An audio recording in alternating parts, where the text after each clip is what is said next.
Bueno, pues buenas tardes a todas y muchísimas gracias por compartir con nosotras este último webinar del ciclo Mujeres con Adjetivos. Mujeres sin Adjetivos, perdón.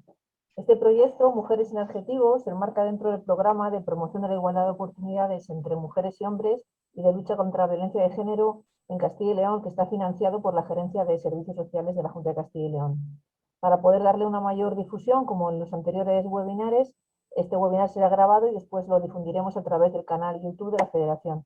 Por eso os pedimos que si alguna persona no quiere aparecer en la grabación, pues simplemente que apague la cámara. El objetivo de estos webinarios es favorecer el desarrollo personal y profesional de las participantes, así como mejorar la autoestima personal y la participación social, y sobre todo visibilizar la vulneración de los derechos de las mujeres con problemas de salud mental. Nos hubiera encantado poder hacer este ciclo de webinares de forma presencial, pero bueno, las circunstancias son las que son y también tenemos la gran ventaja de, a través de las nuevas tecnologías, pues poder aglutinar a un montón de mujeres de diferentes puntos de nuestra región. Alguien está, a ver, si consigo cerrar el micro, perdonad.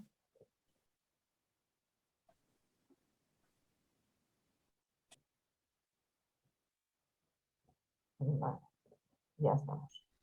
Os comentaba que hoy tenemos la enorme suerte de poder contar con dos mujeres con una gran experiencia en el ámbito de la salud y que nos ayudarán a reflexionar sobre un tema tan importante como es la influencia que esta dichosa pandemia que estamos viviendo, que hemos estado viviendo, pero que seguimos viviendo en la actualidad, sigue y seguirá teniendo durante algunos meses más, y sobre todo sobre un tema muy preocupante como es la violencia de género.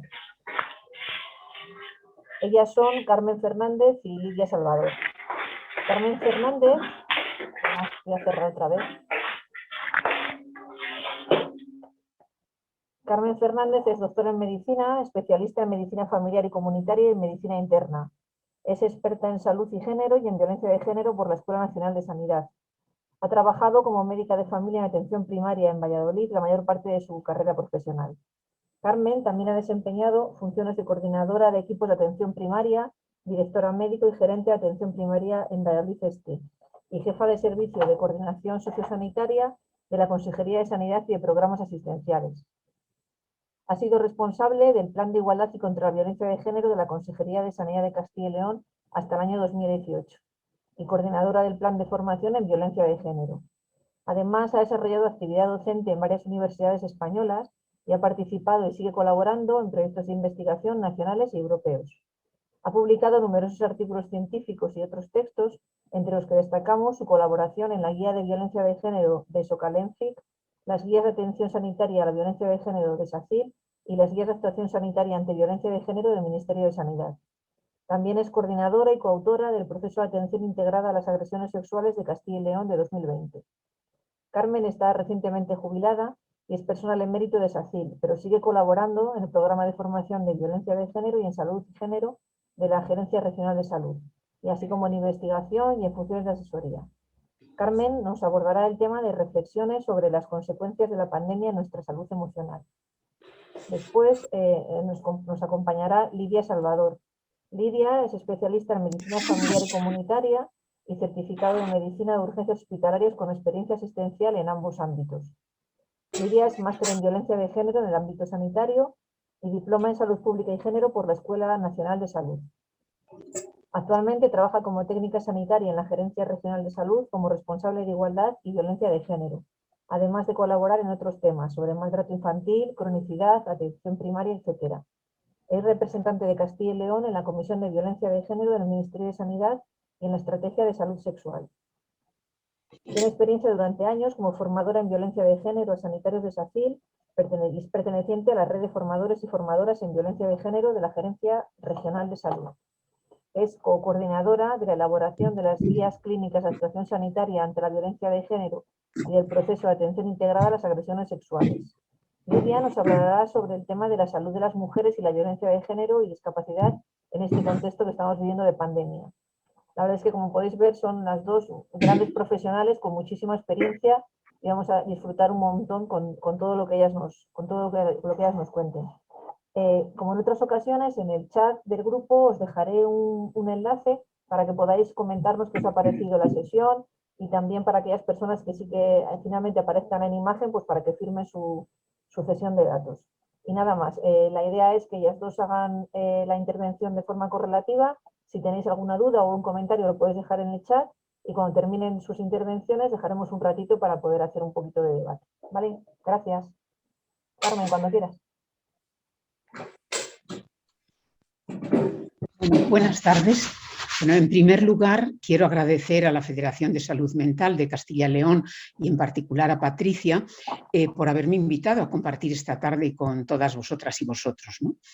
Y me alegra volver a participar en vuestras actividades después de hace bastante tiempo. Creo que fue en la última actividad para formadoras hace pues casi 2 años, ¿no?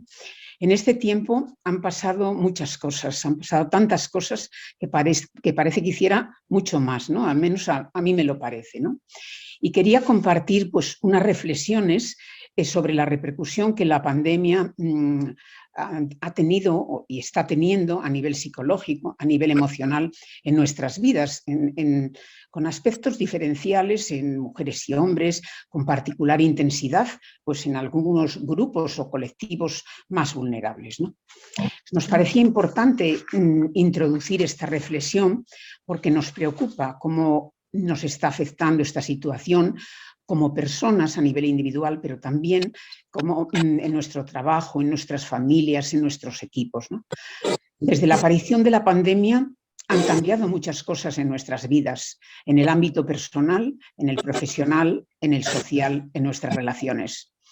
Muchos hemos sufrido pérdidas de personas cercanas en nuestras propias familias, algunos pérdidas de compañeros o compañeras, otros han sufrido la enfermedad y todos hemos sufrido la distancia, la pérdida de relaciones, las dificultades, los cambios en el modo de vida y de trabajo, los miedos, la incertidumbre, muchos cambios, tantos cambios, y cuando apenas empezábamos a salir de ello, pues llegó la segunda ola que nos encontró pues cansadas, desconcertadas, enfadadas, ¿no? Todo esto ha afectado pues, a nuestro ánimo, a nuestra salud emocional, a nuestro equilibrio psicológico en mayor o menor medida, ¿no? Hace unos meses, cuando estábamos todavía en la primera ola, el Grupo de Prevención en Salud Mental de la Sociedad Científica de Medicina de Familia, al que pertenezco, pues nos planteamos revisar el impacto psicológico de las epidemias y de las pandemias, de los confinamientos, ¿no? Y de la reclusión en la salud emocional de las personas, ¿no? Y tal vez hacer alguna reflexión y alguna recomendación para poder ofrecerlo a nuestros pacientes, a nuestros compañeros y compañeras, ¿no?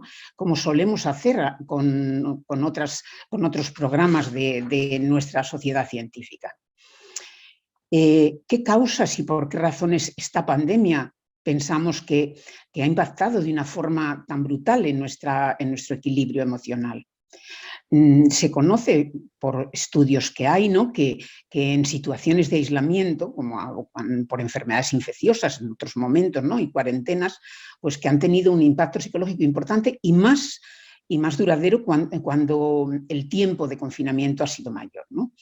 La reclusión, la pérdida de las rutinas habituales, la restricción del contacto físico y social con otras personas, estos cambios en los hábitos de salud, de autocuidado, de las relaciones de amistad, de las relaciones sociales, pues conllevan efectos negativos, desde trastornos del humor, ansiedad, trastornos de la conducta también, que a veces pueden persistir durante años, ¿no?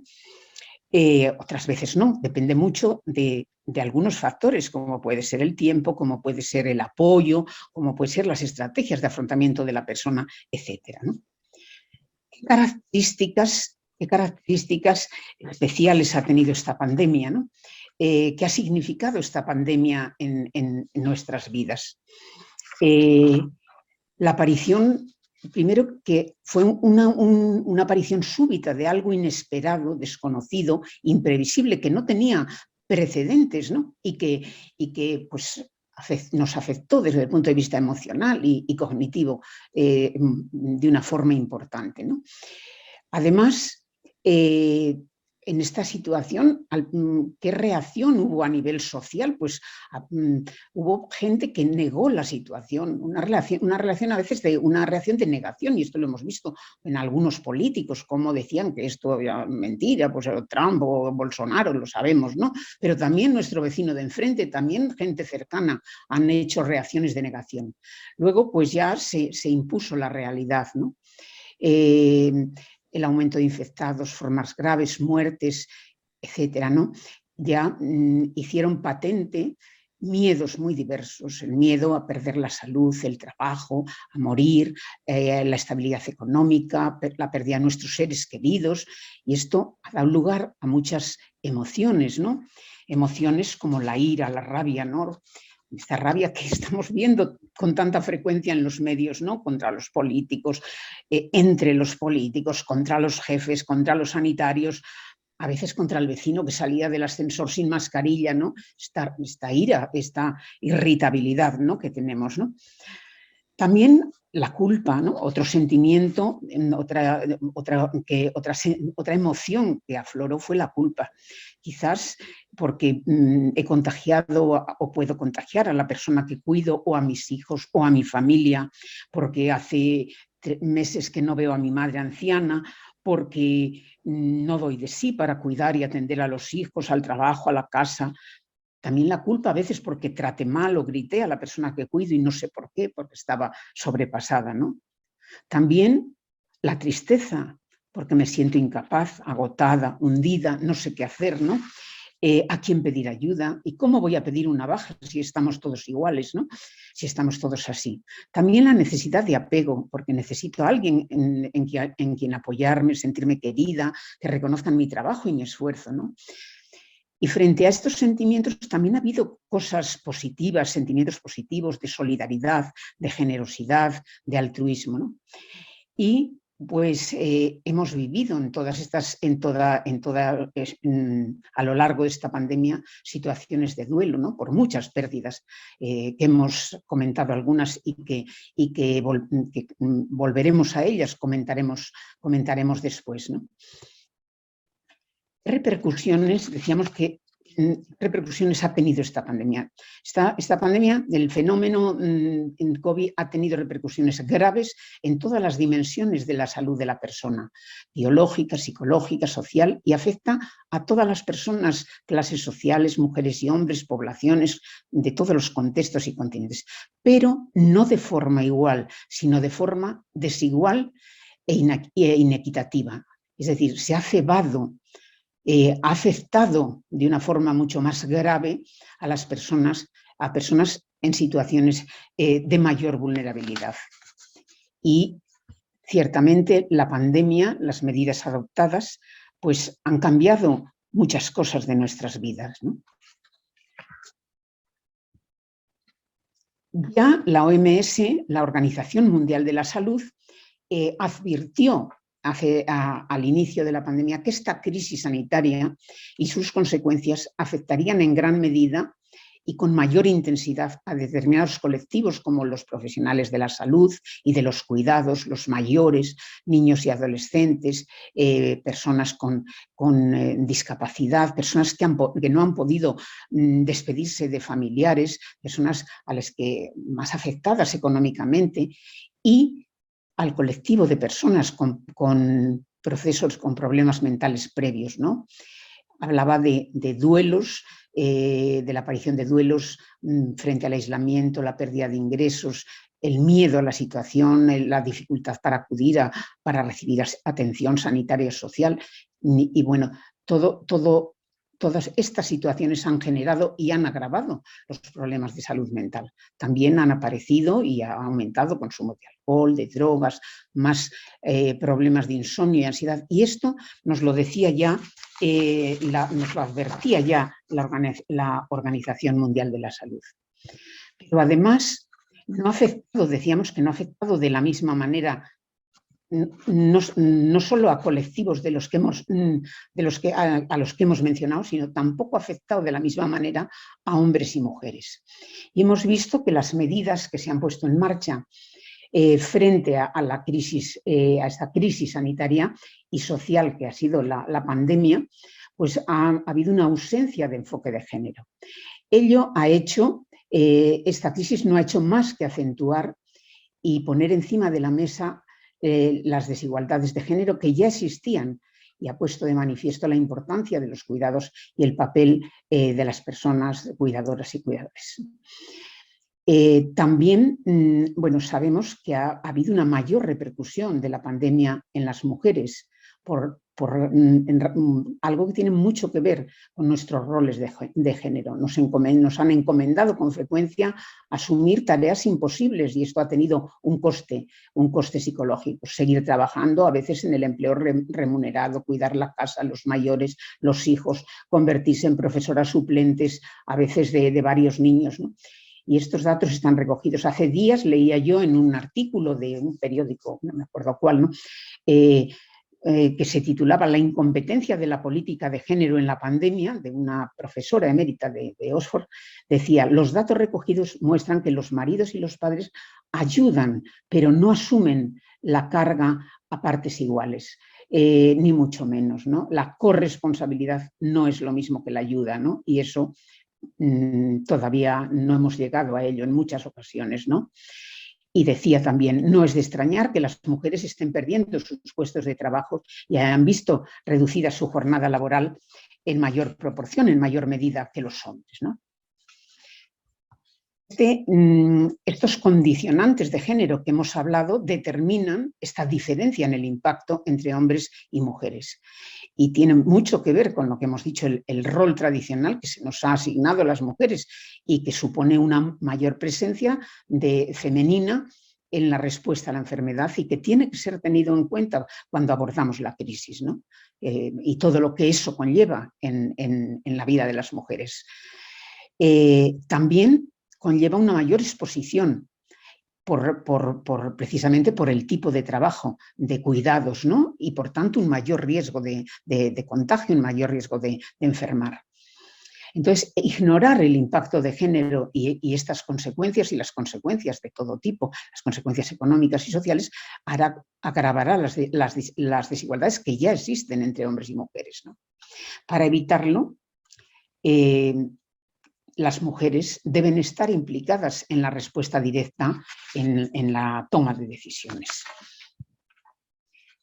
Esto está recogido en una excelente publicación del Instituto de la Mujer que se titula Perspectiva de género esencial en la respuesta a la COVID-19, ¿no? Y habla de lo que decíamos, de la sobrecarga del trabajo sanitario y de los servicios especiales que está atendido fundamentalmente por mujeres en la mayor parte de los servicios esenciales, sociales, sanitarios, de cuidados domésticos, de limpieza, etcétera, ¿no? Las mujeres realizan la mayor parte del trabajo doméstico y de cuidados. Esto es una realidad incuestionable y existen datos, ¿no? También las mujeres sufren mayor precariedad y pobreza, y sobre todo en algunos sectores, ¿no?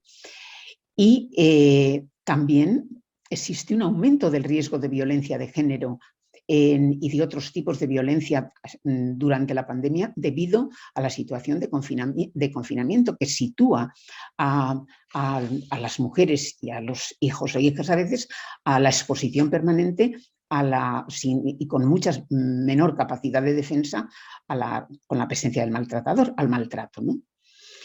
Entonces, esta y otros muchos aspectos que no nos da tiempo a comentar en esta charla de hoy, están recogidos en este documento, en este informe que aconsejo, ¿no?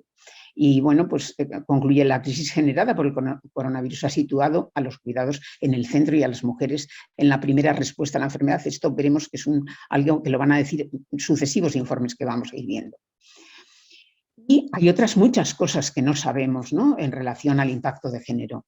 No se ha estudiado aspectos diferenciales en relación a la enfermedad, al cómo enfermamos. No se han recogido los datos clínicos diferenciados entre hombres y mujeres, el curso de la enfermedad en unos y otros, cómo se está prestando la atención en hospitales, en centros de salud, en el domicilio, se está haciendo de forma equitativa, cómo es la detección, el acceso a la detección, al diagnóstico, cómo están siendo los tratamientos y su respuesta en unos y en hombres y en mujeres, la prioridad y los efectos en las vacunas, el esfuerzo terapéutico y su intensidad, las secuelas, el acceso a los servicios. Esto que parece obvio, pues claro, será igual en hombres y mujeres. Si vamos al centro de salud, si vamos al hospital, podríamos llevarnos sorpresas. Nos las hemos llevado con otras patologías, como la atención a otras patologías, como por ejemplo los infartos y la cardiopatía isquémica, con los aspectos diferenciales en cómo eran atendidos los hombres y mujeres. Por eso hay que estudiarlo. Si ni siquiera sabemos estos aspectos diferenciados entre hombres y mujeres, podéis imaginaros que todavía sabemos mucho menos cuando la variable es discapacidad, ¿no? Antes de pasar al tema del impacto en personas con discapacidad, sí que quería mencionar este estudio. No hay muchos estudios, pero este es interesante, ¿no? Es un estudio hecho por el Grupo de Género de la Universidad de Alicante, Carlos Álvarez Darder, Ruiz Cantero, que son dos expertos, ¿no? No quiero que leáis esta diapositiva, no es el objetivo, la he puesto para acordarme yo, para recordar los 4 puntos que quiero mencionar. Hablan de la relación entre soledad y distanciamiento, aislamiento social y depresión, ansiedad, incluso ideación suicidia. Hablan de las consecuencias negativas sobre la calidad de vida a la hora de la muerte, sobre lo que está siendo morir en soledad y lo que esto significa para hombres, para familias, para las personas, ¿no? Para los familiares de estos. Habla de que una vida confinada supone más carga para las mujeres, tanto para las que viven acompañadas como solas. Habla de la insatisfacción con el sector público asistencial, tanto de los servicios sociales como de los sanitarios, pero también de los servicios privados, del riesgo de contagio. Y finalmente dice que la salud mental debe ser una prioridad en la estrategia de cualquier cambio en relación a pandemias y que la atención a los pacientes y el apoyo a las familias debe abordarlos tanto los cuidados formales como los informales, ¿no? Es importante conocerlo.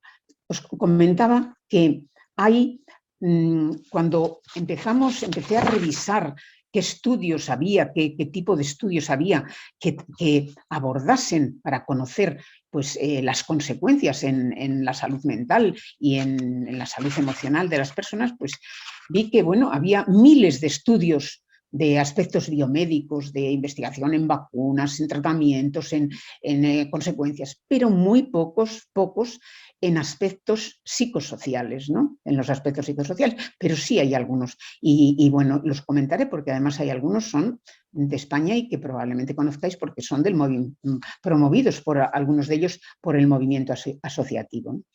Yo creo que antes no sé si me ha pasado o no sé, bueno, había uno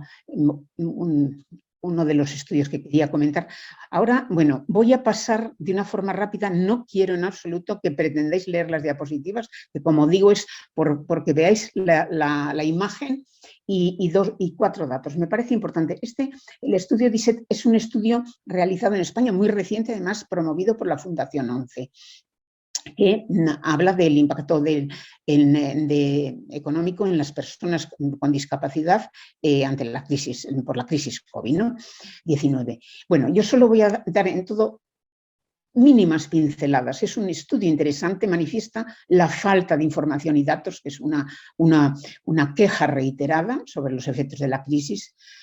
Dice que es necesario identificar nuevos obstáculos y dificultades que permitan desarrollar de forma anticipada una estrategia de atención que garantice la inclusión en los colectivos vulnerables. Habla encuentra que ha empeorado la salud de las personas con discapacidad en las que versa el estudio, y más en las mujeres, y más en los mayores, y más en las personas con discapacidad psicológica.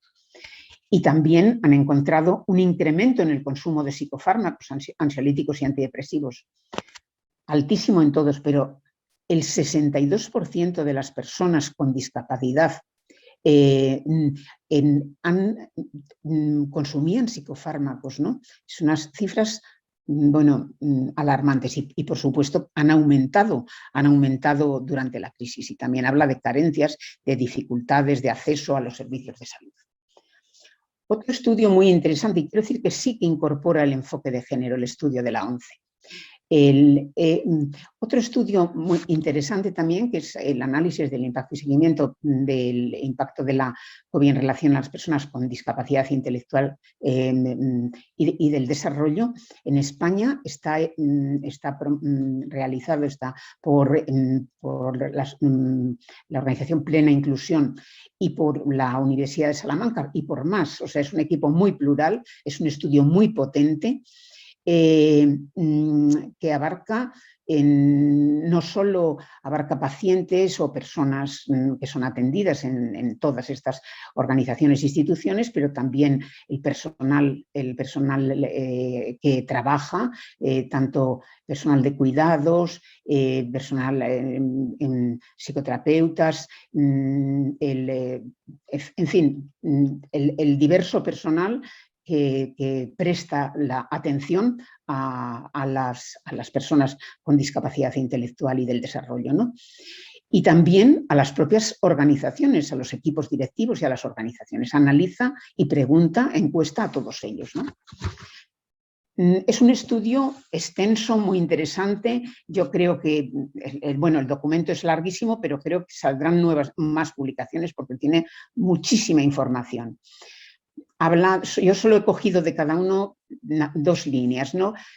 Que la crisis ha acentuado la exclusión en este colectivo, situaciones de exclusión, que la pandemia ha visibilizado e intensificado situaciones de discriminación, la ausencia de datos desagregados por discapacidad, que ya se comentaba en otros estudios, que se han acrecentado las dificultades de acceso, pues, a la atención médica apropiada, etcétera, en estos colectivos, que se interrumpieron el apoyo profesional a estos colectivos que se estaba prestando presencialmente, también en síntomas que presentaron nerviosismo, ansiedad, problemas de conducta, las personas con discapacidad, ¿no? Y también estos síntomas, también mayor nerviosismo y estrés, los cuidadores, ¿no? Y cuidadoras. Y se ha puesto de manifiesto carencias y necesidad de cambio. Yo creo que es interesante. Me ha sorprendido una cosa en este estudio, y es que no incorpora el enfoque de género, y que, siendo un estudio sumamente ambicioso, interesante y yo creo que potente, me ha llamado la atención, ¿no? No sé si a lo mejor en futuras publicaciones recupera, ¿no?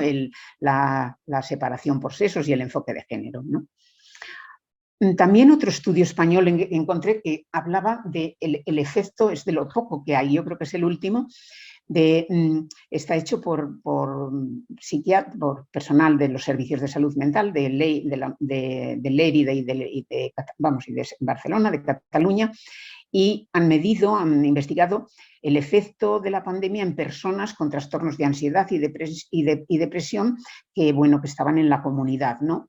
Y otro grupo de personas con trastornos mentales severos, trastornos bipolares o esquizofrenia.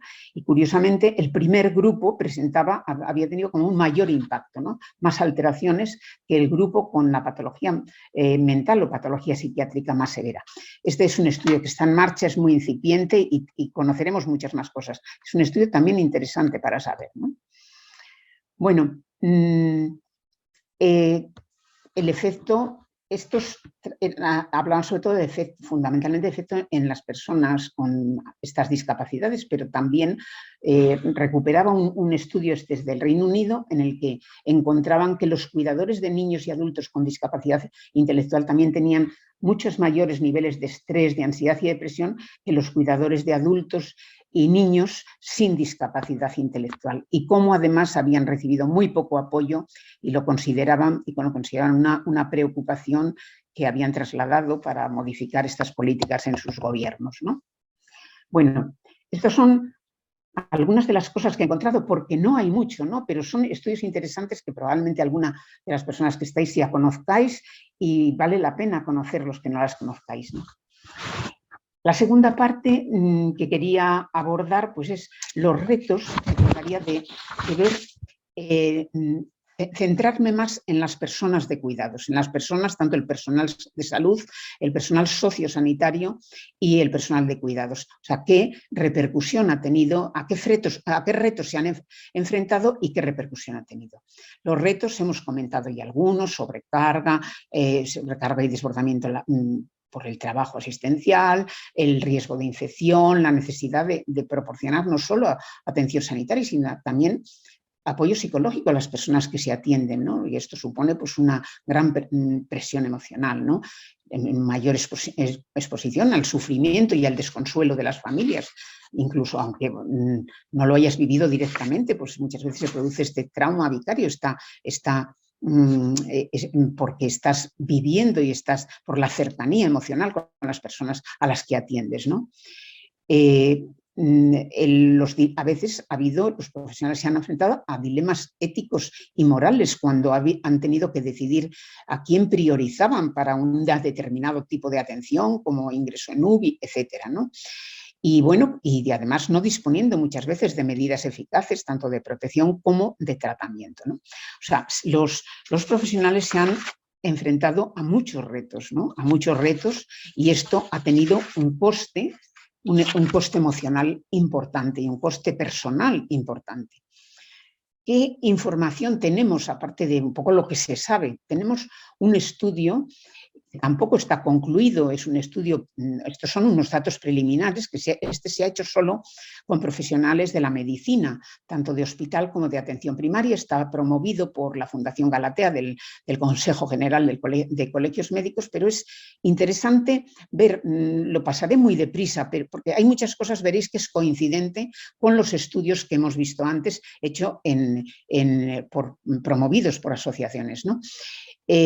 Bueno, pues los profesionales se quejan de las dificultades de la consulta telefónica, algo de lo que también se quejan los usuarios, los pacientes, ¿no? Dificultades para la valoración, para las bajas, el miedo a infectarnos, a veces una profusión de guías y protocolos que generan con normas no claras, incertidumbre, frustración, ¿no?, de los propios profesionales y de los pacientes, no disponer de medidas eficaces, lo hemos dicho.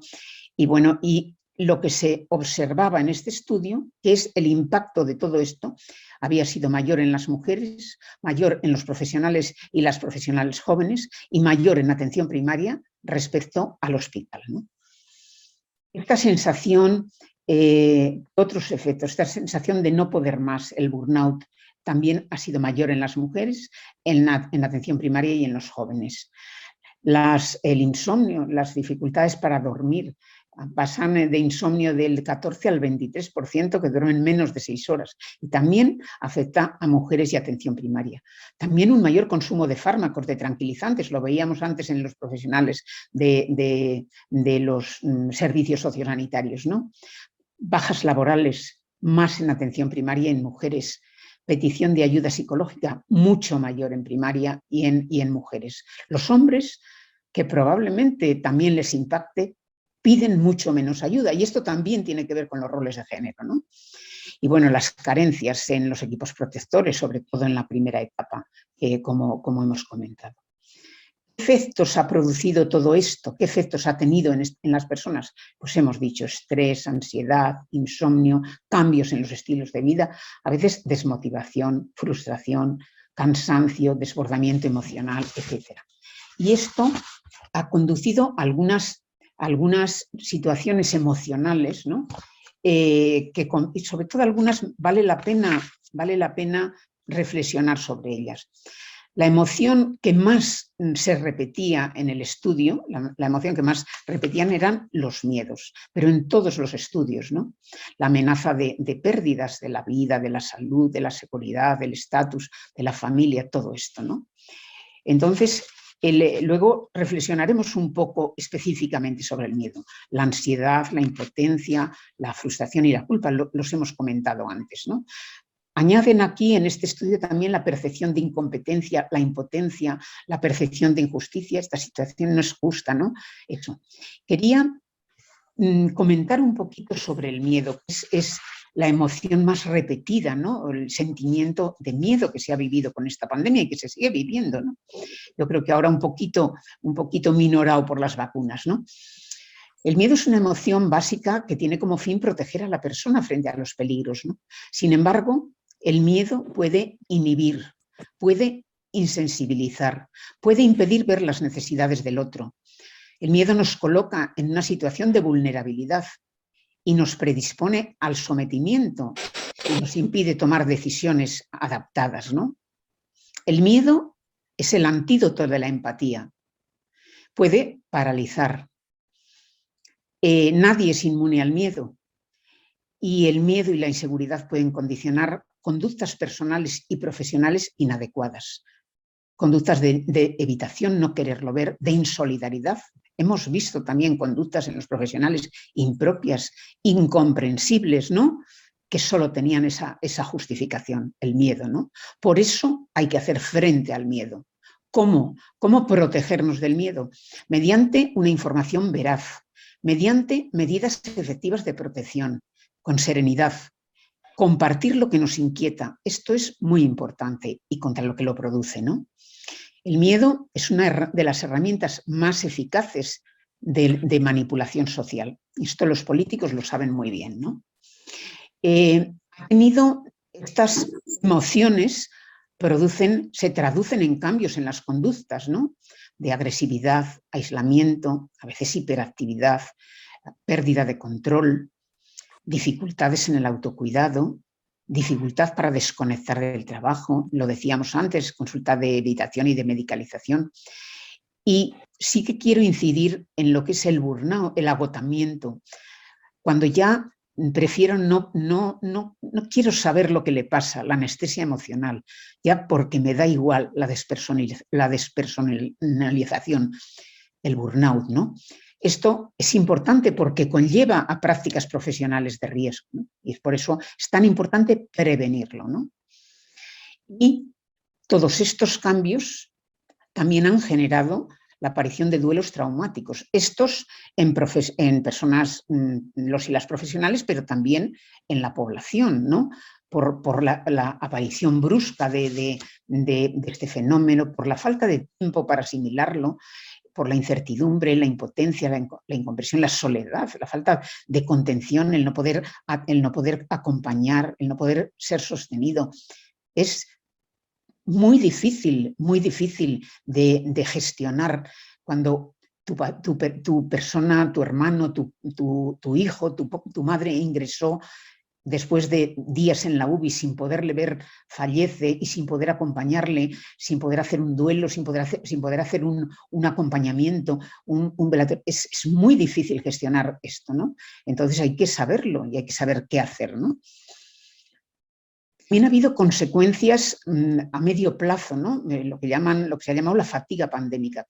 Cuando ya esto ha sucedido, un poco cuando ya creíamos que cuando la situación mejoró y cuando después volvió la segunda ola, la población estaba psicológicamente agotada y ya pues se resiste a aceptar las medidas y las recomendaciones, ¿no? Y está desmotivada para seguir nuestros consejos. Por eso la Organización Mundial de la Salud recomienda mucha prudencia, que las medidas que se tomen pues se adapten, o sea, se estén basadas en la evidencia, se adapten a los contextos, se tomen las decisiones de forma pues muy fundamentada, ¿no? Y reconociendo pues, lo que suponen para los individuos de sufrimiento y del impacto en sus vidas, ¿no? Intentando siempre que sigan el curso de su vida de la forma más natural posible. Y luego hay consecuencias tardías, ¿no? De duelos patológicos, depresión, trastornos adaptativos, estrés postraumático, en fin, todas estas situaciones que hemos visto, todas estas consecuencias pues, pueden prolongarse en el tiempo, ¿no? Y esta pandemia pues, ha puesto de nuevo de relieve la necesidad de una especial atención a las necesidades de apoyo emocional a las personas que cuidan, ¿no? Y es necesario garantizar su seguridad, sus descansos periódicos, la ayuda psicológica que precisen a ellos y a sus familias, ¿no? Y esto es una labor de todos, ¿no?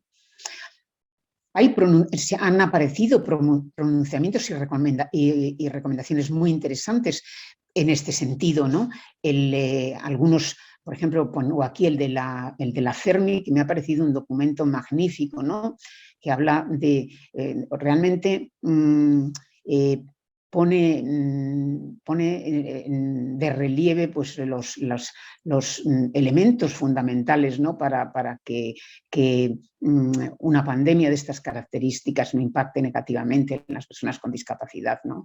Habla del liderazgo de las mujeres por un futuro igualitario, habla de reconocer los cuidados, de incorporar la perspectiva de género. No puedo detenerme más, pero vale la pena conocerlo, tanto el informe como el pronunciamiento del OHM, ambos documentos sumamente interesantes. Hay otros documentos también en este mismo sentido, el realizado por la Escuela Andaluza de Salud Pública, por el grupo de género de María del Mar García Calvente y del Río Lozano, que bueno, a nivel de medidas sensibles al género para abordar la pandemia, un poco inciden las mismas cosas.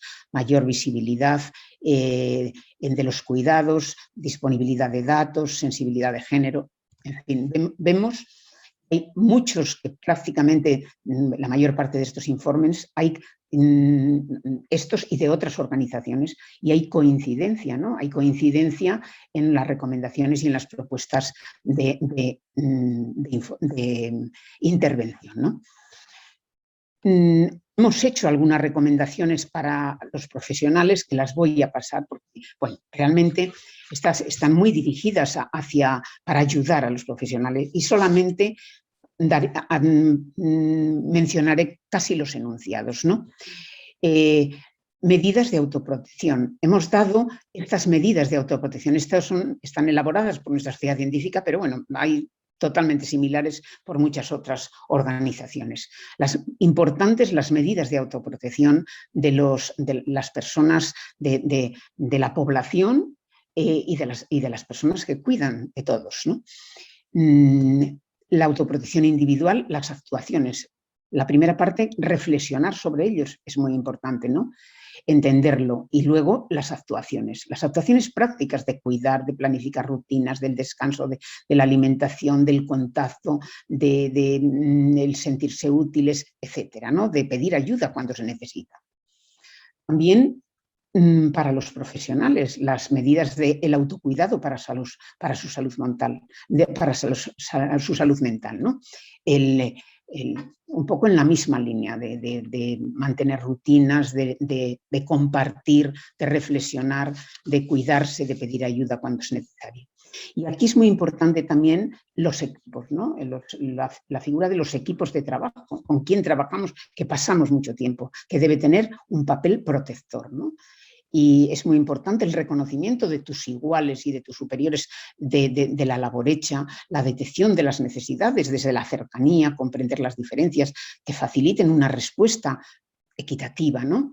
Y bueno, no proyectar nuestro malestar ni proyectar la culpa hacia los otros. Y es importante disponer de estos espacios de reflexión. Y también tiene un papel muy importante las organizaciones. Las organizaciones deben ser protectoras y saludables, deben facilitar los recursos, conocer sus necesidades, identificarlas de hombres, de mujeres, en función de las situaciones personales, de las situaciones de vulnerabilidad, etc. Y dar la respuesta apropiada a cada caso, ¿no? Reconocer la labor de los profesionales. Es muy importante el reconocimiento, que alguien te diga lo estás haciendo bien, así se hace, agradecemos lo que estás haciendo, ¿no? Y aquí la responsabilidad de la administración o de la empresa pues es importante porque es la que tiene que proveer de todo esto. Y es una obligación y es una necesidad cuidar al que cuida y prestarle el apoyo emocional.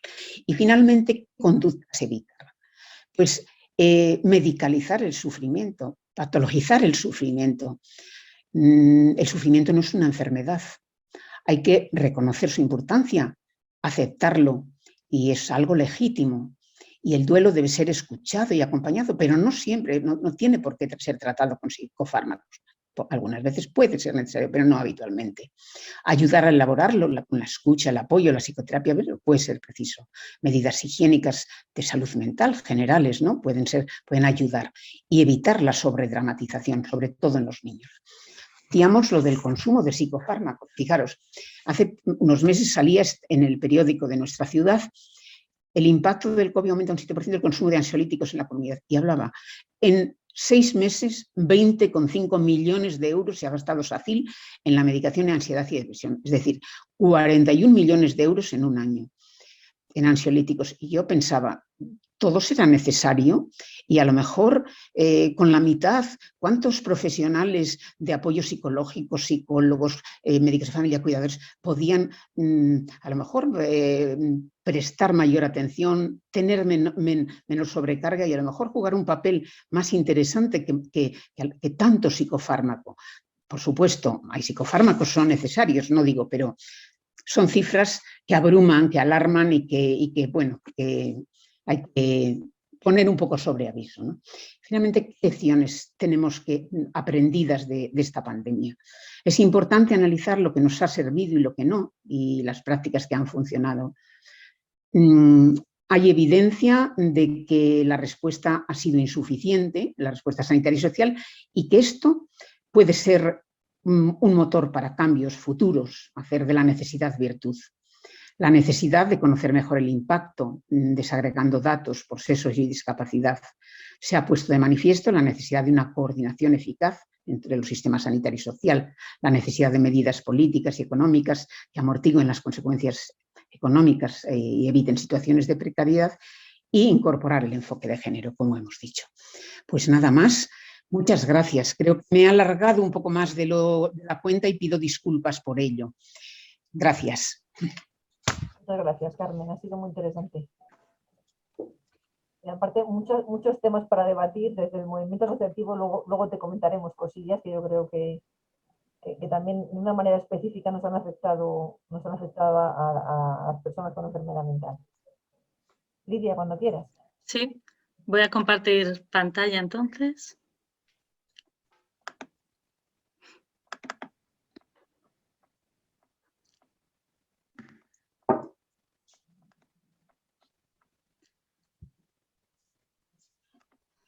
No sé si lo veis.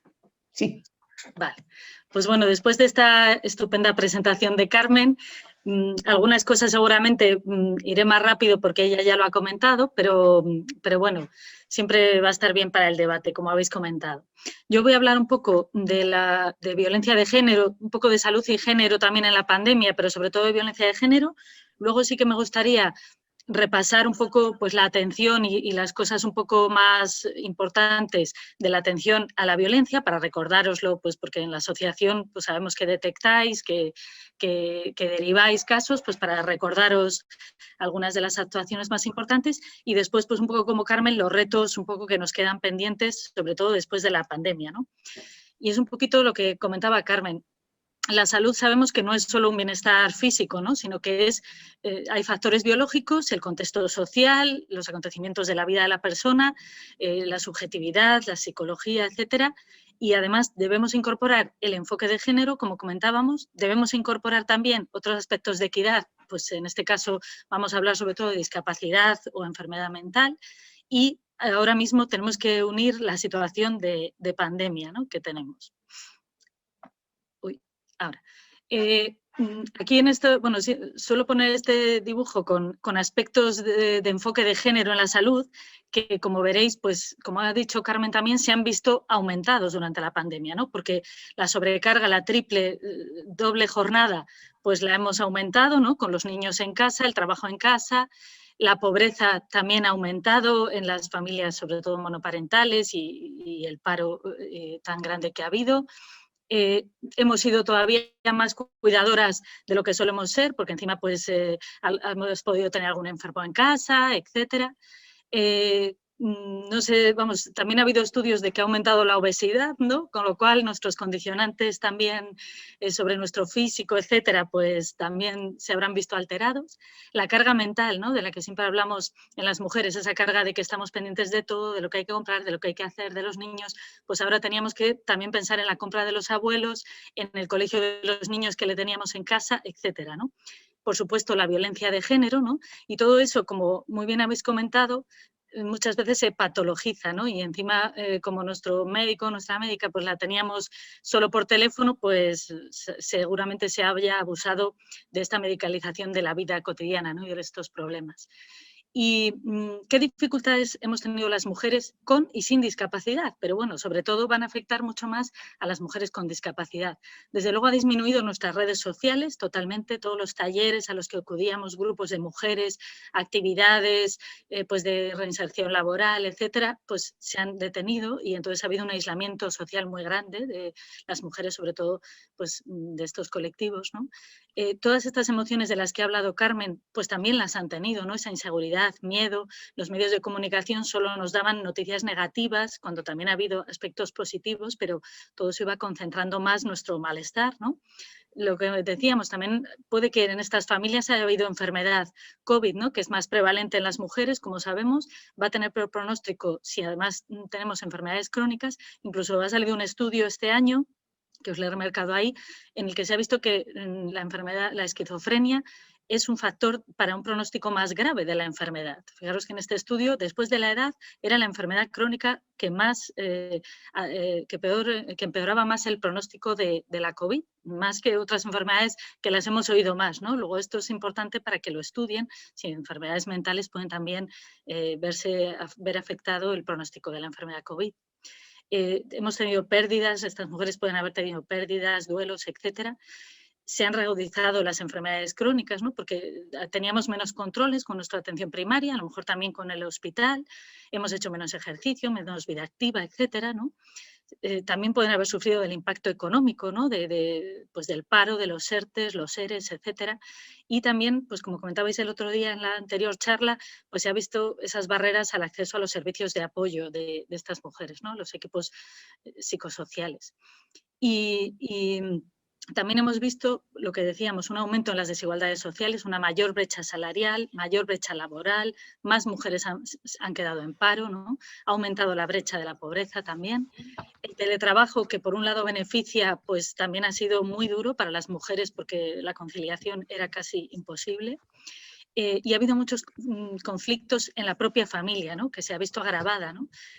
Había mucha tensión en muchas familias, se ha visto un aumento de consumo de tóxicos en casa, ahí pongo a una mujer con el frigo, ¿no? Pues cuántas veces no nos ha pasado eso, ¿no? De pues aumentar hábitos poco saludables, ¿no? Aunque también ha habido mucha gente que ha hecho ejercicio, pero se ha visto un aumento de estos hábitos.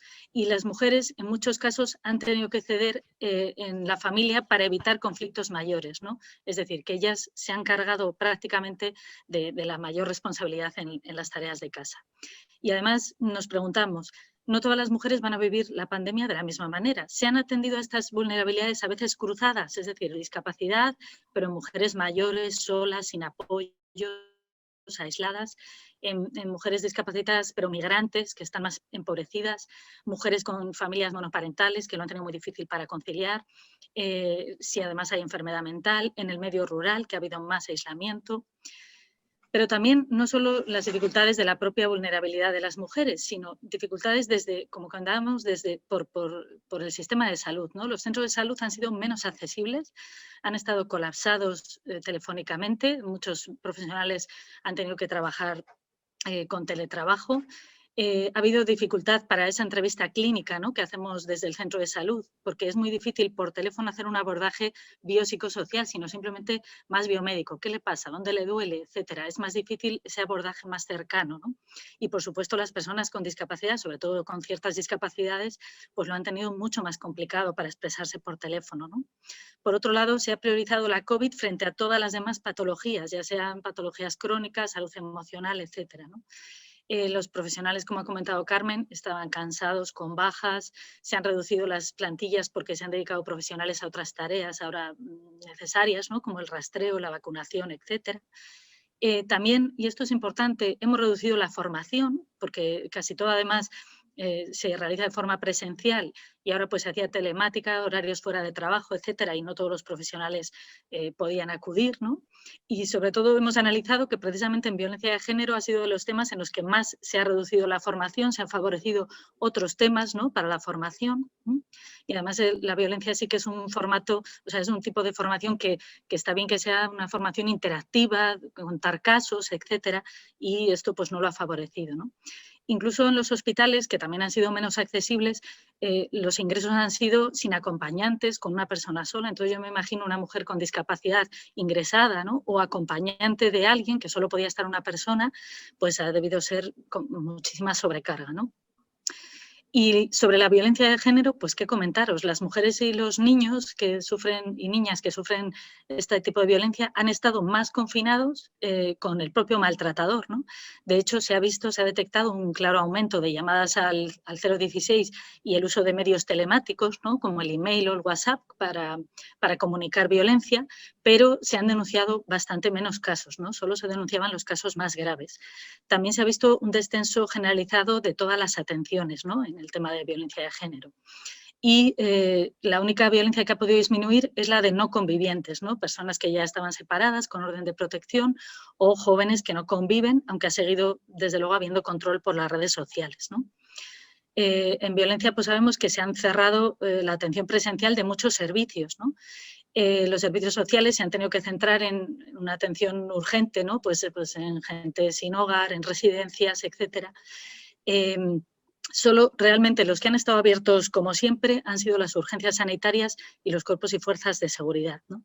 Pero hemos cerrado también desde Sanidad pues los grupos de apoyo, grupos que teníamos de mujeres, etcétera, y también pues las asociaciones, ¿no? Y servicios sociales. Por lo tanto, ha habido un claro aumento del riesgo, ha habido desprotección y más vulnerabilidad de estas mujeres y menores, ¿no?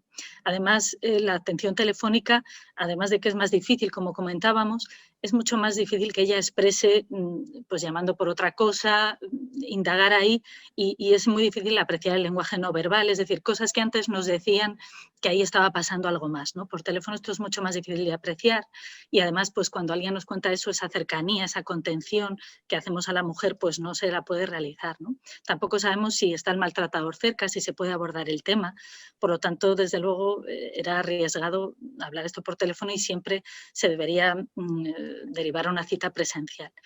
En fin, esto nos ha pillado a todos con mucho desconocimiento y ha habido una desorganización de los servicios públicos y se han visto afectados derechos pues, por esta necesidad de priorizar, ¿no? de ante algo tan catastrófico, pues tener que dedicarnos todo lo posible a ello. Entonces, de esta pirámide que conocíamos que había una parte visible y otra no visible, pues seguramente la visible ha sido mucho más pequeñita, ¿no? Y se nos han pasado muchas agresiones sin haberlas podido detectar, ¿no? De hecho, pues los datos de 2020 sí que nos dicen que ha habido una reducción en el número de denuncias, que ha habido también una disminución en los fallecimientos. Y, de hecho, en la gráfica que veis ahí abajo, la tasa por cada 100.000 mujeres, la más baja, es la de Castilla y León, casualmente. Con lo cual, pues sí que hemos visto que se han reducido las atenciones y las denuncias, lo que no quiere decir que se haya reducido la violencia, ¿no?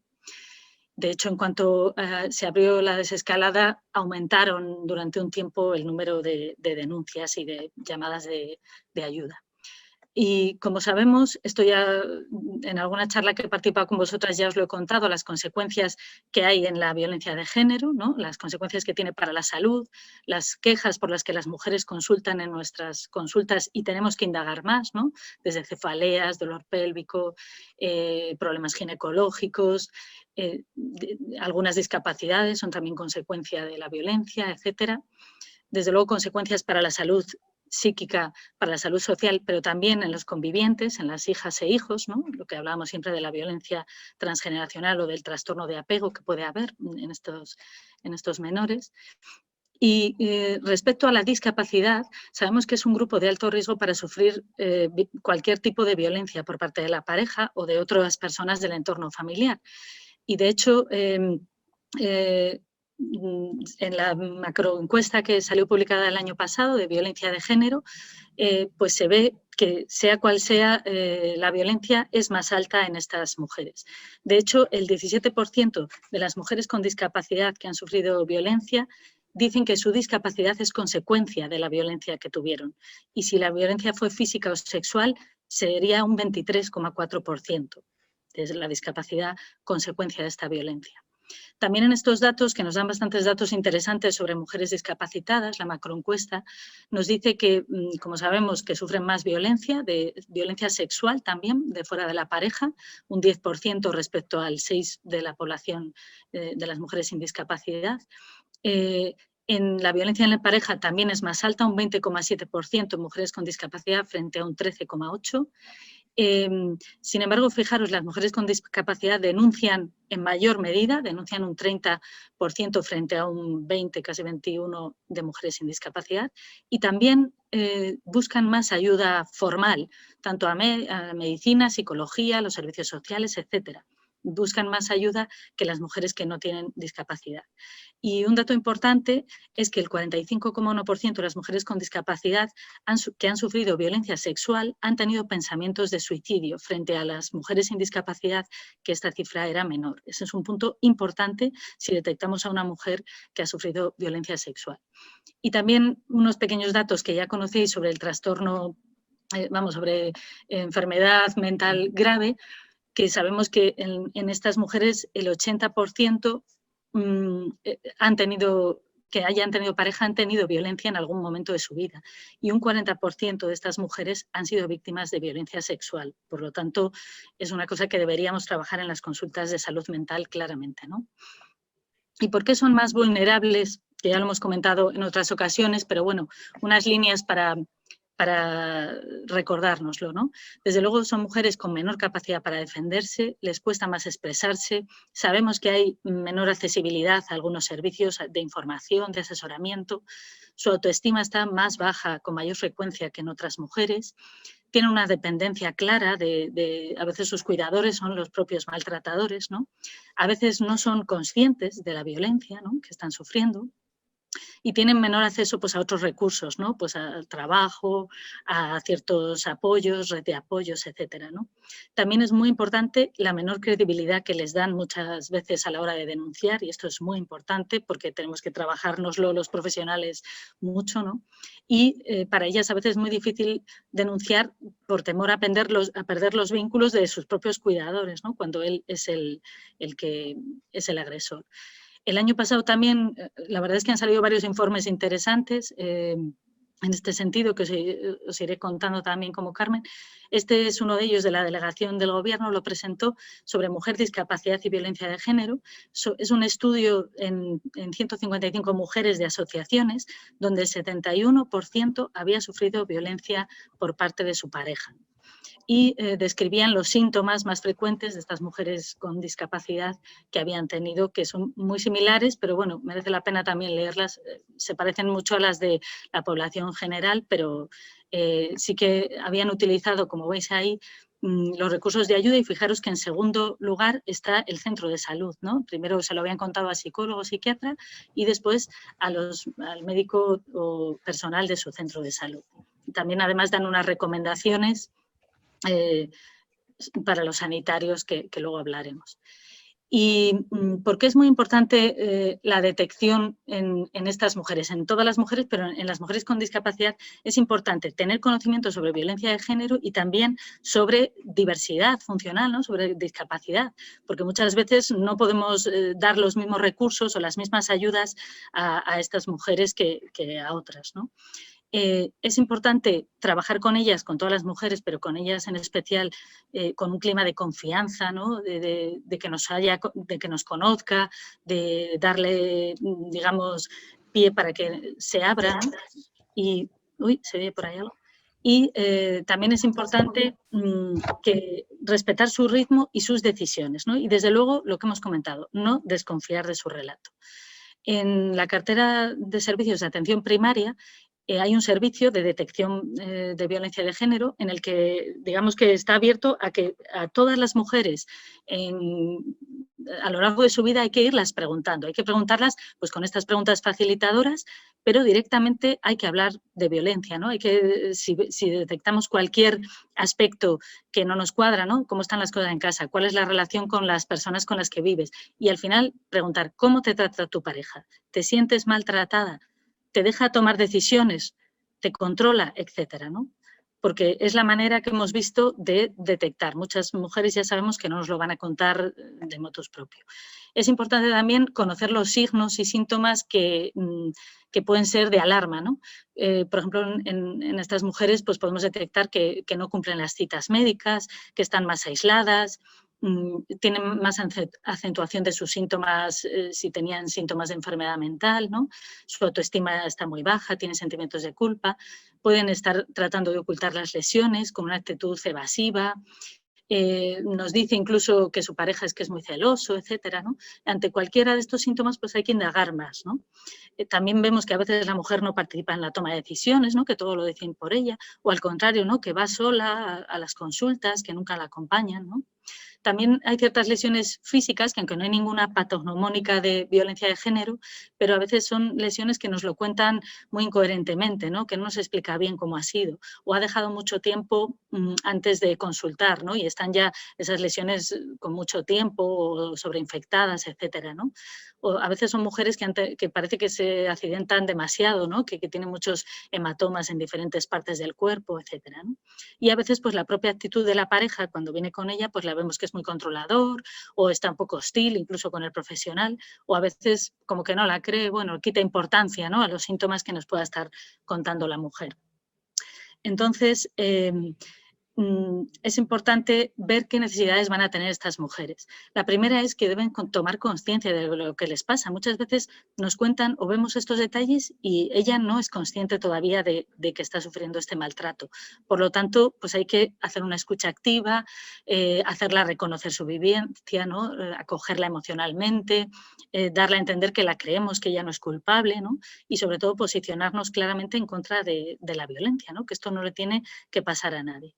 Es importante pues que ella vaya cogiendo autonomía, que vaya teniendo un proyecto de vida alternativo a lo que tiene, ¿no? Es decir, primero realizar una tarea de empoderamiento, ¿no? Para después ya ir viendo qué apoyos precisa, ¿no? Desde luego, desde el primer momento hay que hacer esta evaluación de intervención mínima que llamamos SERES, ¿no? Que está en nuestra guía de atención sanitaria, que es lo que os comento de la escucha, el reconocimiento, pero desde el principio hacer una evaluación de los riesgos, ¿no? Y según esos riesgos, pues dirigir a unos servicios de apoyo, ¿no? Por ejemplo, desde luego, si hay un riesgo físico porque hay lesiones en ese momento, pues habría que acudir a un servicio de urgencias. Y lo mismo si hay un riesgo psicológico, si está pues con riesgos de suicidio, con una depresión muy fuerte, que la vemos una crisis de ansiedad, pues habría que valorarla.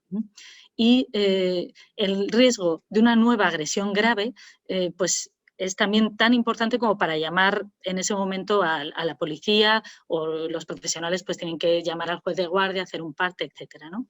También se activarían otros servicios que ahora os comentaré, como el de emergencia de acogida, si precisa salir de la vivienda donde está.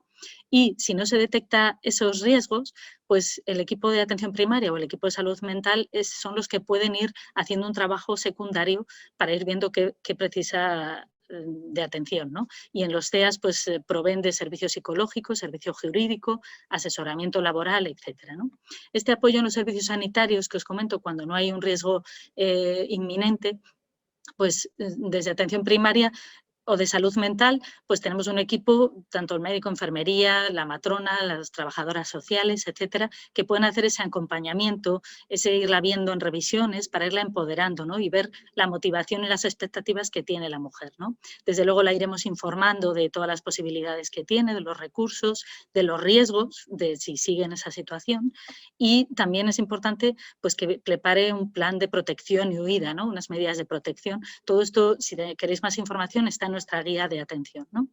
Todo este modelo entra dentro del modelo de objetivo violencia cero, ¿no? Que supone una coordinación entre todos los sistemas, ¿no? Pero sobre todo entre el servicio de salud y servicios sociales. Ante un caso, haríamos la atención inmediata que os comentamos, venga donde venga la mujer, venga desde la ambulancia de emergencias, en un centro de urgencias del centro de salud, en el hospital, venga donde venga, estas 4 cosas hay que hacer. Y aquí ya detectaremos, si hay un riesgo alto, pues hay que hacer el informe judicial, incluso llamar a la policía, y acudir al centro de emergencia, ¿no? Si es necesario, porque no tiene un sitio donde quedarse, ¿no? Desde los centros sanitarios tenemos un teléfono directo para llamar al centro de emergencia las 24 horas del día, cualquier día del año. Si no hay un riesgo vital, lo que hemos comentado, un apoyo en nuestros servicios de salud por parte de los equipos, y si tienen necesidades psicosociales, pues se le puede enviar a los CEAS, al coordinador de caso. Y siempre queremos pues, tener un feedback de información para poderla seguir atendiendo en los servicios de salud, ¿no? ¿Y qué recursos en los servicios sociales va a tener esta mujer? Pues para información y orientación tenemos los teléfonos 012, que es el de Castilla y León, 016, que es el nacional. Los días de diario, digamos que el 016 se convierte en 012, es decir, que realmente nos atienden siempre los servicios de más proximidad. También nos da ese teléfono orientación y asesoramiento jurídico. Y después, lo más importante es que eso, desde el CEAS se nos va a ofrecer un apoyo psicológico y además especializado en violencia de género. También hay, como sabemos, pues prestaciones económicas, centros de acogida, ¿no? Bien de emergencia o casas de acogida para un acogimiento más permanente. También hay programas de integración sociolaboral, etcétera, incluso tratamiento psicológico a maltratadores, ¿no? Y luego, por supuesto, dentro de toda la red social están toda la red de asociaciones de víctimas, de mujeres con discapacidad, de enfermedad mental, que sabemos que estáis haciendo una labor muy grande también en todos estos tipos de apoyo. Incluso muchas tenéis servicios específicos también de violencia. Y también en los servicios sanitarios tenemos los equipos de salud mental a los que se derivará, pues desde luego, si el cuadro de violencia de género ha creado un trastorno psicopatológico secundario, es decir, que tiene por causa de él pues un trastorno de estrés postraumático, depresión grave, etcétera, pues la derivaremos. O, como veis ahí, si ya existían trastornos psicopatológicos previos, pues también es importante que la sigan viendo. Y bueno, unas palabras quería comentar sobre el informe Grevio que salió el año pasado, que es el informe de evaluación del Convenio de Estambul en España. Ya sabéis que la violencia de género está dentro del marco del Convenio de Estambul a nivel internacional y justo el año pasado se ha hecho una evaluación de todos los servicios que hay en España, ¿no? Y precisamente sobre discapacidad nos decían varias cosas, ¿no? Nos comentaba ese informe que sigue habiendo un obstáculo en el apoyo especializado a la discapacidad en las situaciones de violencia, incluidas las agresiones sexuales, falta formación y concienciación en los profesionales sobre estas situaciones. Hay unas barreras claras en el acceso a los servicios, ¿no? Tanto en fuerzas y cuerpos de seguridad como en los edificios judiciales, incluso hablaban de los refugios para víctimas, en algunas comunidades lo ha habido, y que es importante desarrollar políticas más integradas y con más continuidad para estas mujeres, ¿no? Sobre todo en discapacidades intelectuales y psicosociales. Nosotros en nuestra guía tenemos unas recomendaciones recogidas para los profesionales específicas para mujeres con discapacidad. Desde luego, pues a nivel de la información, ¿no? Que se haga con la mayor, o sea, que sean adecuadas a las dificultades que pueda haber, que mejoremos la accesibilidad física y los lugares de atención a los recursos, fomentar la responsabilidad de los cuidadores y de la familia, ¿no? Apoyarles también, porque a veces están con una gran sobrecarga, ¿no?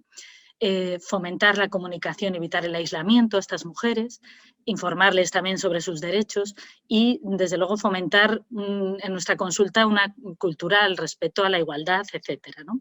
Incluso hacer formación también con ellos.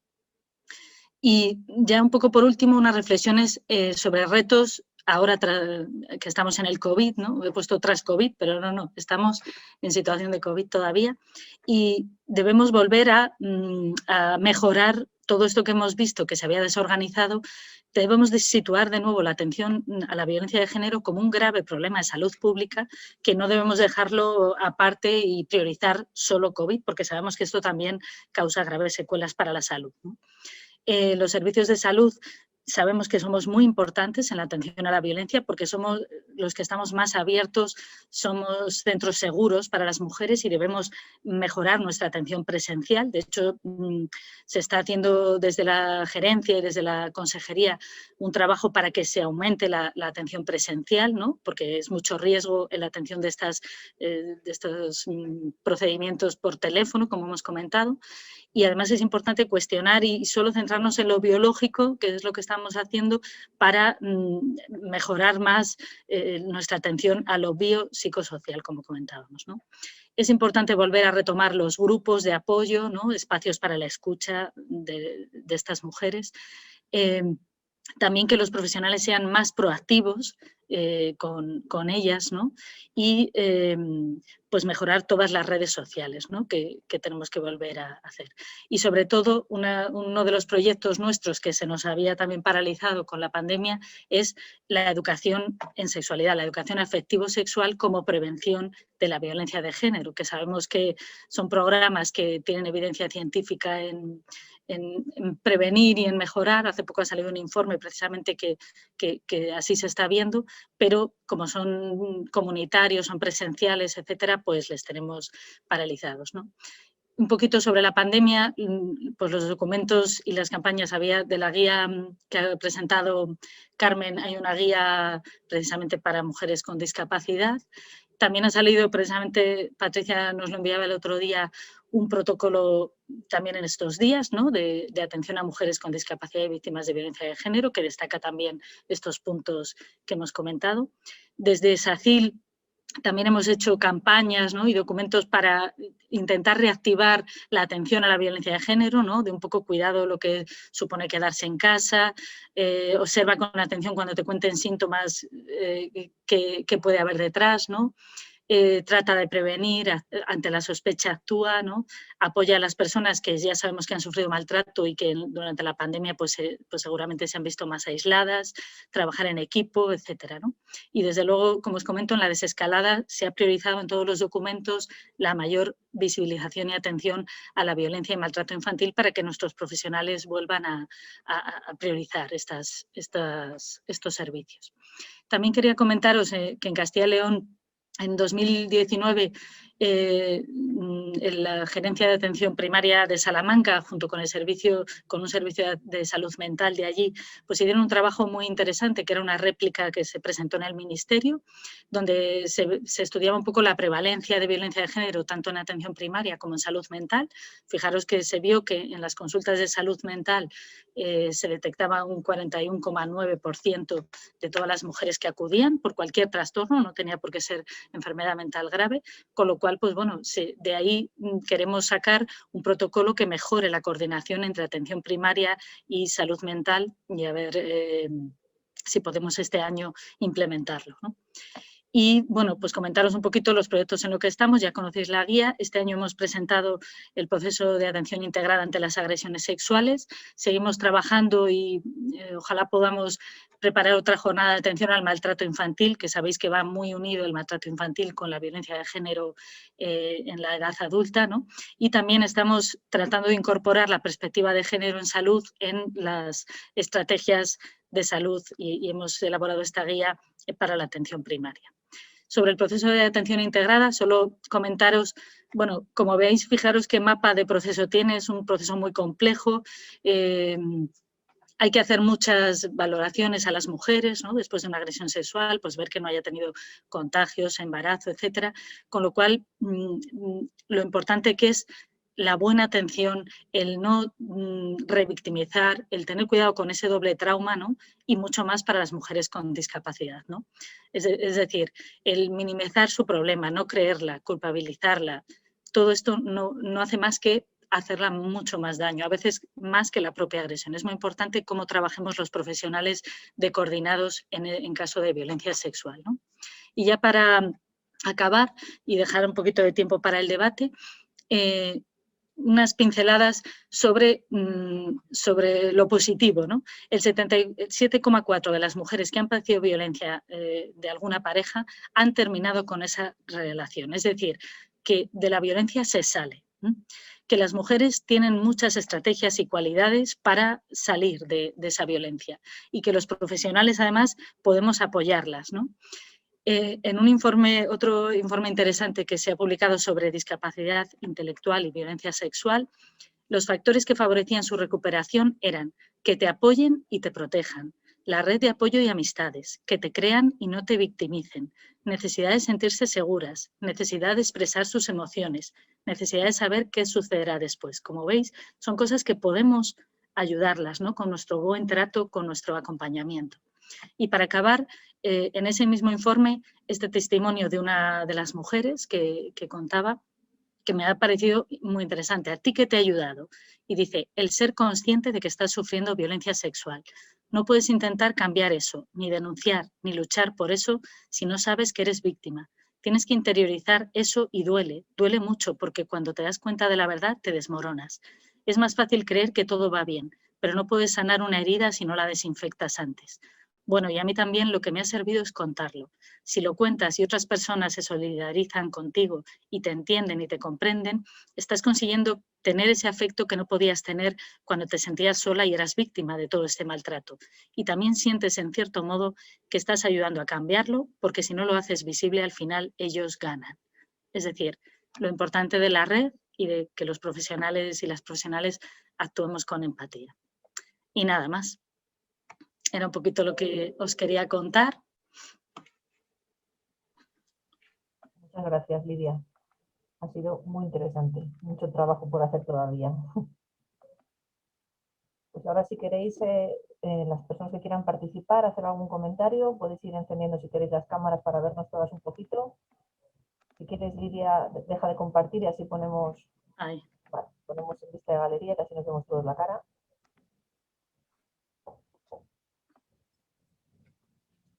Si alguna persona quiere hacer algún comentario.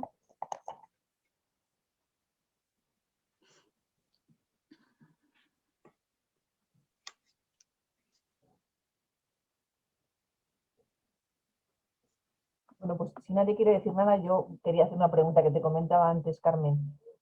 Durante este periodo de pandemia, tú sí que nos has estado hablando de una situación que todos hemos vivido de una manera o de otra, que es el tema del miedo patológico. Y sí que nos hemos dado cuenta que muchas de las personas que nosotros atendemos en las asociaciones, personas con problemas de salud mental, este miedo patológico ha hecho que se retrocedan mucho en su recuperación. Pues porque el miedo que todos hemos tenido a salir a la calle o a contagiarnos, ellos lo siguen trasladando mucho tiempo después. Personas que no quieren acudir a los centros de día, que no se quieren relacionar, que no quieren que vayan los profesionales a su casa. Entonces, esta situación que todos la hemos vivido y que tú hablabas del tema de racionalizar, de hablar del tema, de tomar medidas, en muchas personas no es una cosa que puedan ni exteriorizar ni racionalizar, simplemente es que no quieren dar ese paso. Y son personas a las que ha costado muchísimo trabajo que salieran de sus casas en situación normal y ahora mismo con la pandemia yo creo que lo que han hecho ha sido volver otra vez a ese refugio previo a no participar en las actividades de las asociaciones y a quedarse en su refugio.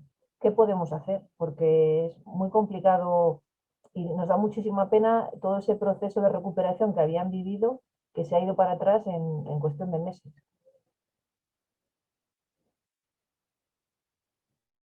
Está silenciada, Carmen, no te oímos.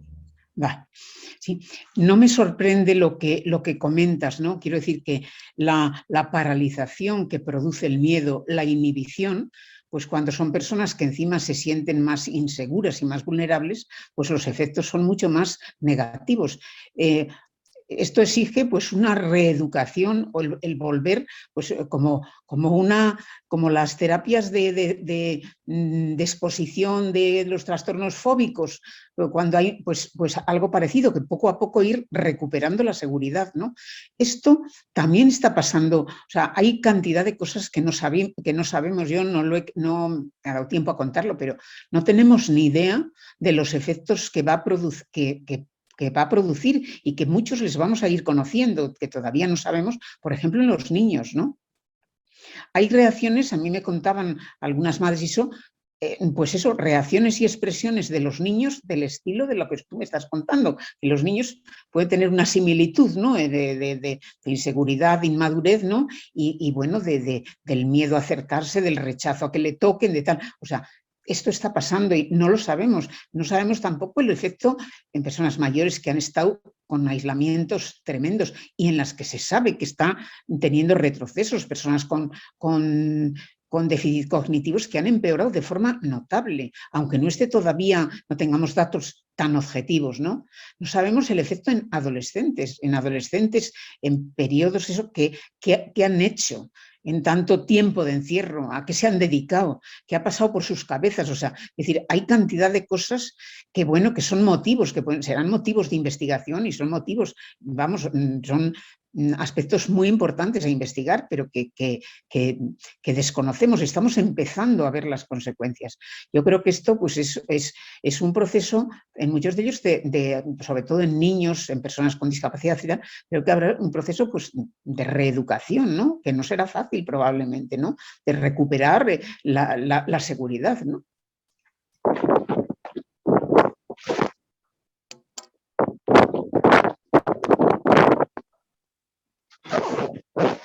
Quería puntualizar un poco sobre la urgencia de las consultas presenciales, que decía Lidia.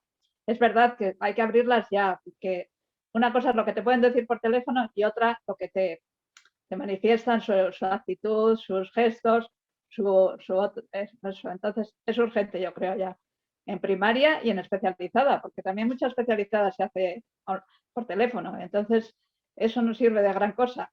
Y me extraña que en el 2020 disminuya el número de denuncias y el número de muertes y todo eso. A mí creo que no se ajusta a la realidad para nada, esa estadística del 2020. Pienso que habrá que revisarla de nuevo y vigilar bien las causas de éxitos y cosas de esas, porque a lo mejor se han enmascarado de una manera y son otra. Entonces es urgente, sí. Las consultas presenciales yo creo que son insustituibles. Por lo demás, muchas gracias por la exposición, que ha sido amplia e interesantísima, sí. Sí, yo quería comentarte en relación a tu pregunta, ¿no? Que efectivamente sorprende cuando todos los indicadores nos hacen pensar que hay un incremento de la violencia, que efectivamente hay menos denuncias, incluso menos muertes, ¿no? ¿Por qué? ¿Cuál puede ser una razón? O sea, cuando estás bajo la mano del maltratador, atenazada por el miedo, no te mueves. Y cuando agreden a las mujeres, cuando las matan, cuando denuncian, cuando revelan la situación, cuando se separan, quiero decir, como no les ha quedado otra que digamos, aguantar hasta que la situación se modifique, porque ni siquiera en muchos casos han tenido la posibilidad de pedir ayuda, ¿no? Pues digamos han estado ahí bloqueadas y claro, mientras tú no sales, no te rebelas, no denuncias, no te separas, pues el maltratador no actúa, o es más improbable que actúe, hará con sus violencias, pero no por ejemplo, agresiones graves, ¿no? Entonces yo creo que esa es una razón, pero en el momento que volvamos a la normalidad, aflorarán muchísimos casos que se han agravado, que se han desvelado, que se han iniciado en estas situaciones de confinamiento. Yo no tengo ninguna duda de ello. Estoy segura de que va a ser así, ¿no? Porque lo ves, porque hablas y, bueno, pues ves en la poca medida que han podido pedir ayuda y como las llamadas al 016 o cosas que podían estar fuera del alcance del maltratador.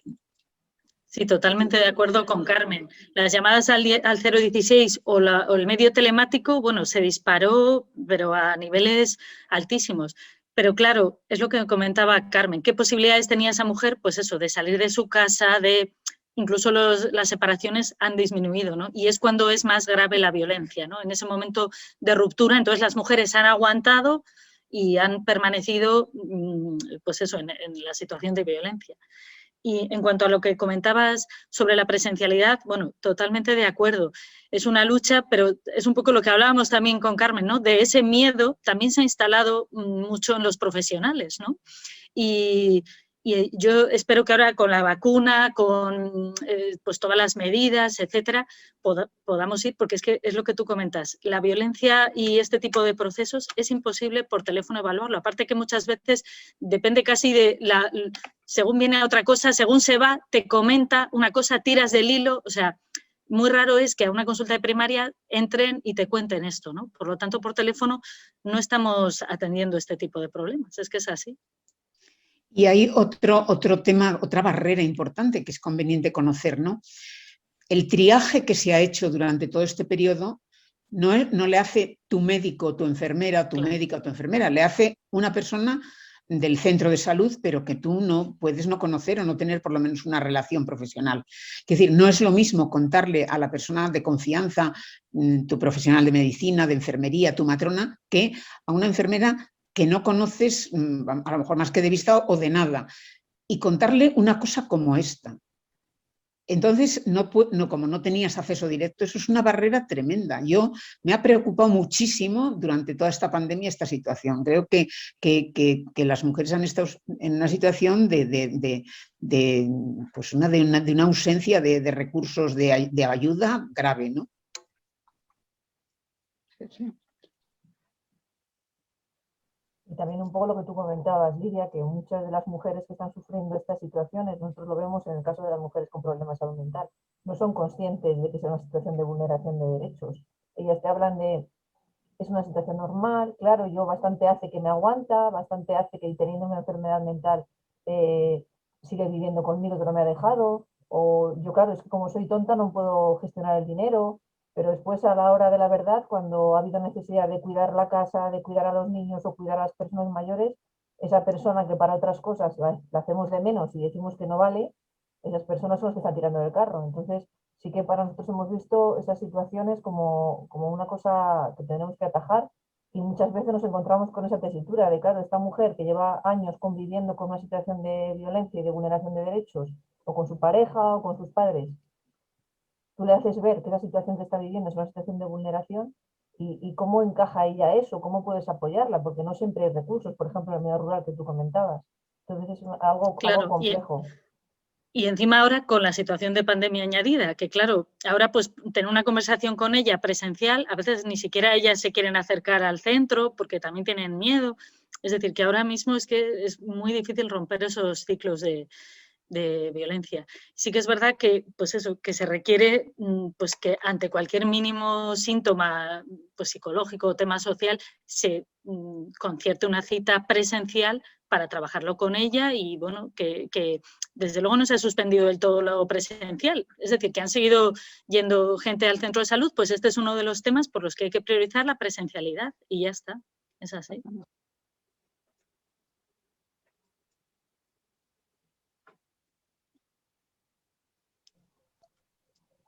No sé si alguien más tiene alguna pregunta o algún comentario que hacer. Me comentaba Irina que el enlace que os he puesto en el chat no funcionaba bien. Mañana os lo paso por correo electrónico porque es que lo puse al principio, pero como estoy compartiendo yo la imagen no soy capaz de volver a copiarlo y pegarlo. Así que mañana os lo paso junto con este vídeo por correo electrónico. Y agradecer muchísimo a Carmen y a Lidia que hayan pasado esta tarde con nosotros y que ha sido muy interesante todo lo que nos habéis contado. Tenemos mucho que aprender de estos temas. Y también muchas gracias a vosotras por participar en este ciclo de Mujeres sin Adjetivos y esperamos muy pronto volver a organizar algún tipo de actividad porque el tema de mujeres es un tema incipiente pero que tenemos todavía mucho que ir haciendo. Muchas gracias a todas. Yo quiero agradecer a la Federación porque a ver si así convencemos a los equipos de salud mental que incorporen la perspectiva de género, ¿verdad, Carmen? Entre pues nosotros sí, y vosotros. Que nos cuesta mucho, la verdad. Sí. Bueno, para nosotros, bueno, para mí la verdad es que os agradecemos mucho, ha sido un placer volver a compartir con todos vosotros y también una oportunidad porque la verdad es que me ha motivado para ponerme al día de toda vuestra recientísima documentación del movimiento asociativo que me ha sorprendido muy gratamente, ¿no? O sea, todo el trabajazo que está haciendo el movimiento asociativo y que está puesto ahí, o sea, me ha gustado mucho y me ha encantado, pues a veces esto es el motivo, pues, para ponerte al día, para revisar bibliografía, para todo eso. Así que muchas gracias. Y muchas gracias por todo, Patricia, y a todas. A vosotros. Hasta luego, adiós.